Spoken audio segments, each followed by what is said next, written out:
My phone buzzed. A message from my own mother. Don't come to my birthday. You're not welcome. No explanation.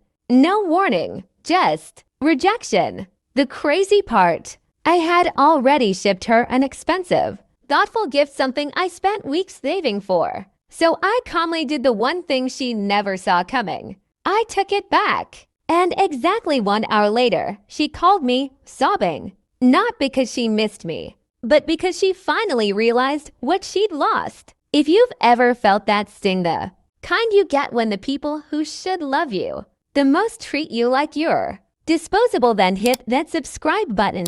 Like this video if you believe respect goes both ways. And get ready, because what I'm about to tell you is a masterclass in quiet, calculated justice. Let's dive in. I grew up believing that moms were supposed to be the safe place in your storms, the shelter, the soft landing, the person who would show up for you even when the rest of the world didn't. But my mom, she loved control more than she loved connection.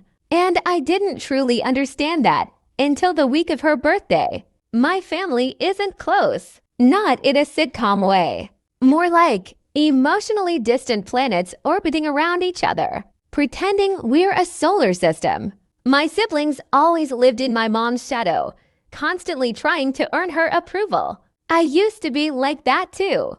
Every birthday, I was the one sending thoughtful gifts, writing heartfelt notes, calling her first thing in the morning, because some part of me still believed she'd eventually see me, understand me, choose me. But she never did. This year, I decided to do something special. Mom mentioned months earlier that her favorite childhood memory was baking with her mother, my grandmother, using this old, vintage stand mixer.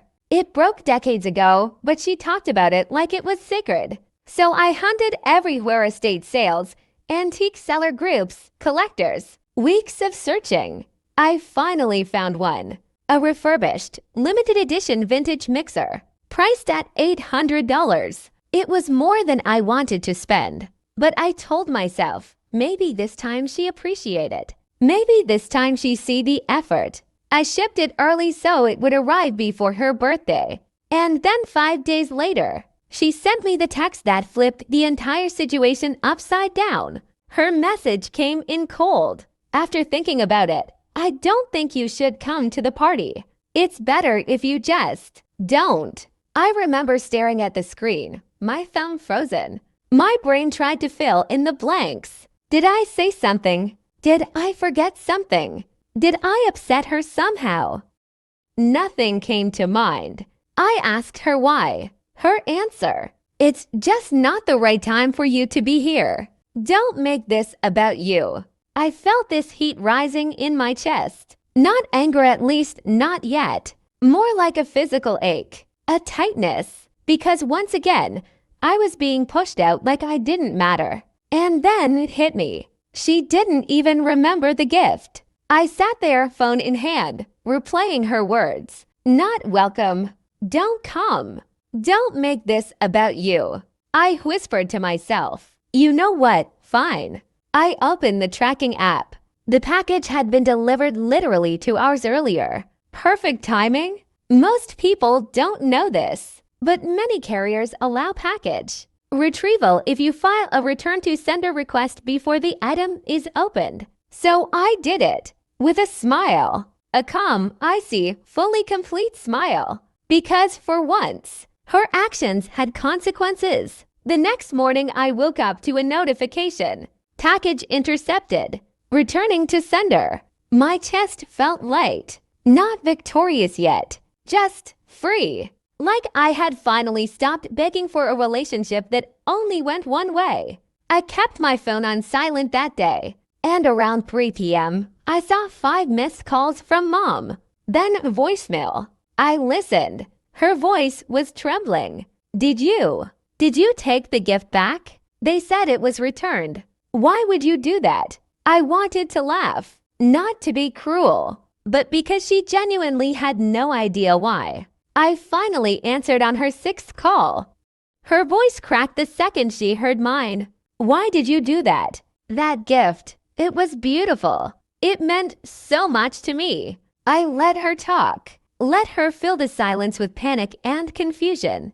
Then I said, quietly, "You told me I wasn't welcome, so neither was the gift." There was a long pause, the kind where you can hear someone's pride collapsing. She inhaled sharply. "That's not. I didn't mean it like that." I almost laughed again. "Mom, you disinvited me from your birthday. I sent something meaningful because I thought we were in a better place. You made it clear we're not." Silence. Then the tears came. Big, heavy sobs. I didn't think you'd take it back. And for the first time in my life, she sounded like she was the child, and I was the adult. Her problem wasn't that I took the gift back. Her problem was that for the first time ever, I stopped letting her dictate the terms of our relationship. For once, I didn't swallow the rejection. I didn't reward her bad behavior with kindness. I didn't hand her $800 worth of love for free. I stood up for myself, and she didn't know how to handle it. At the end of the call, she tried one last thing. "Can you resend it? Since it's already bought." I mean, it was for me. I took a deep breath, then delivered the most satisfying line I have ever said to her in my entire life. "The mixer is going to someone who actually values me." She gasped. A small, sharp inhale, like she'd been slapped by reality itself. I hung up gently, not in anger, not in revenge, just closure. The next morning, I donated the mixer to a small local bakery run by a widow and her teenage daughter. When I handed it to them, the daughter squealed like she'd won the lottery. They hugged me. They thanked me. They knew the value, not just the price, but the meaning. For the first time in a long time, I felt seen, not by my mother, but by myself. And that was enough. Mom later sent a text. "We should talk." I didn't reply, because this wasn't about revenge. It was about reclaiming my self-worth from someone who never learned how to respect it. And honestly, that was the sweetest justice of all. Sometimes the most powerful revenge isn't loud. It's not vindictive. It's simply choosing yourself finally, boldly, unapologetically. Some people only realize your worth when your absence burns more than your presence ever did. If this story hit you somewhere deep, you're not alone. Like the video if you've ever had to choose self-respect over toxic family. Comment below. Would you have taken the gift back? Subscribe for more stories where justice isn't just served, it's handcrafted.